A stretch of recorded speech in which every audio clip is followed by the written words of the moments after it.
Hi hello నమస్తే welcome to Sandeep bus. Arunachalam నుంచి వేలూరుకి వచ్చేసాము. ఇప్పుడు వేలూరు నుంచి చిత్తూరుకి వెళ్ళబోతున్నాము. చిత్తూరుకి మాకు బస్ టికెట్ 55 రూపీస్ పడ్డది పర్ హెడ్. చిత్తూరుకి ఎందుకు వెళ్తున్నాము నేను చెప్పడం మర్చిపోయాను. మనము కాణిపాకం టెంపుల్కి వెళ్ళబోతున్నాము. వీకో ఇది కొత్త ఆర్చ్ కడుతున్నారంట ఇక్కడ కాణిపాకం టెంపుల్కి. ఒంగోలులో దిగి మళ్ళీ ఇంకో బస్ పట్టుకొని కాణిపాకం టెంపుల్కి వెళ్తున్నాము. Finally, we have reached to the temple. This is the craziest poster I have ever seen. చూసారా, టేక్ ఫొటోస్ హియర్ అని పెట్టారు. కోనేరులో అయితే చాలా మంది స్నానం చేస్తున్నారు. చాలా నీట్గా ఉంది. కోనేరు అయితే మెయింటైన్ చేస్తున్నారు. అండ్ టెంపుల్ చాలా నీట్గా డెవలప్మెంట్ చేస్తున్నారు. ఇప్పుడు ఈ టెంపుల్ కూడా అండర్ టీటీడీ అండర్లోకి వెళ్ళిందంట. చాలా అంటే చాలా బాగుంది మెయింటెనెన్స్ అయితే. గుడి దగ్గరికి అయితే మేము 5కి చేరిపోయాము. అప్పుడు దర్శనం క్లోజ్ అని చెప్పారు. 6 o'clock దర్శనం తెరుస్తారని చెప్పారు. దాన్ని బట్టి ప్లాన్ చేసుకోండి దర్శనం టైం చూసుకొని అందరూ. గుడి లోపలికి ఫోన్ కెమెరా ఏంటి అలౌ లేదు. ఆర్ బ్యాగ్స్ కూడా అలౌ లేదు. బయట లాకర్ రూమ్స్ ఉంటాయి ప్రైవేట్వి, అక్కడ పెట్టుకొని వెళ్ళిపోవడమే. అంత నీట్గా ఫ్లెక్స్లో రాశారు ఫోటోలు తీసుకోండి అని. మేము తీసుకోకుండా వదిలేస్తామా? మేము కూడా అలా ఫోటోషూట్ తీసుకున్నాం అక్కడ కొంచెంసేపు. దర్శనం అయితే చాలా అంటే చాలా బాగా అయ్యింది. దాని తర్వాత మళ్ళీ ఇంకొక బస్ పట్టుకొని చెలో తిరుపతి.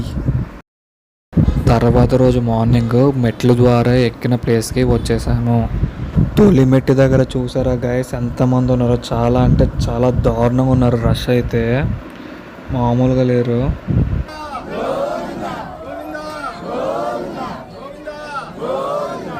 తొలిమెట్టి దగ్గర నీట్గా మంచిగా మొక్కుకొని నీట్గా స్టార్ట్ అయిపోయాము.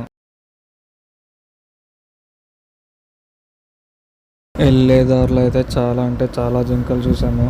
స్టార్టింగ్లోనే జింకలు అయితే చాలా బాగున్నాయి. నేనైతే ఎప్పుడు మెట్లు ఎక్కలేదు. This is the first time మెట్లు ఎక్కడము. ఈ ఎక్స్పీరియన్స్ అయితే చాలా అంటే చాలా బాగుంది. 2100 మెట్లు ఆపకుండా ఎక్కాము.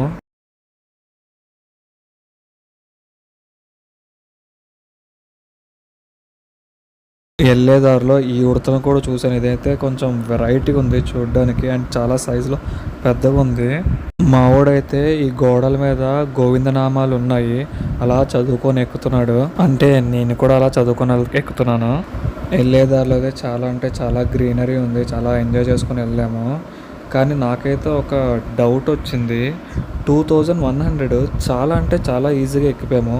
మిగతా 1500 స్టెప్స్ అయితే అసలు తరగట్లేదు. అసలు ఎంత నడిచినా తరగట్లేదు. మా అట్టుబాయ్ అయితే చాలా సమయానికి దొరికాడు. Finally we have reach to మోకాల పర్వతము. నేను ఒక 11 మెట్లు ఎక్కాను. చాలా అంటే చాలా కష్టము. కొందరు చాలా ఈజీగా ఎక్కిపోతున్నారు.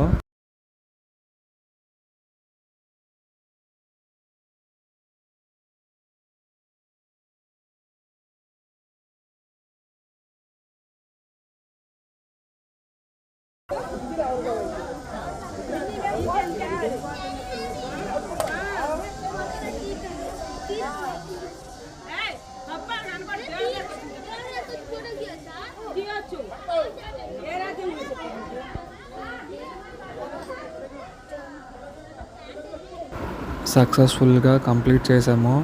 మెట్లు ఎక్కగానే కొండపైకి చెలో వెంగమామ అన్న సత్రం అనగానే మా వాళ్ళు కూడా ఓకే చెప్పి తినేసి కడుపు నిండుగా ఇంకా గుండు తీసుకోవడానికి వెళ్ళాము. కోనేరు దగ్గరికి వెళ్ళి నీట్గా స్నానం చేసుకొని ఫ్రెష్ అప్ అయ్యి ఇంకా దర్శనంకి రెడీ అయిపోయాం. దర్శనం అయితే చాలా అంటే చాలా నీట్గా అయింది. హ్యాపీగా అయింది. దర్శనంకి వెళ్ళే లైన్లో మా ఫ్రెండ్స్ కూడా కలిసాము. వాళ్ళతో చిల్ అయ్యి నీట్గా దర్శనం కంప్లీట్ చేసుకున్నాము. నైట్ కిందకు వచ్చేసి ట్రైన్ ఎక్కి చలో Vizag. Successfully completed the trip. Finally reached to Vizag.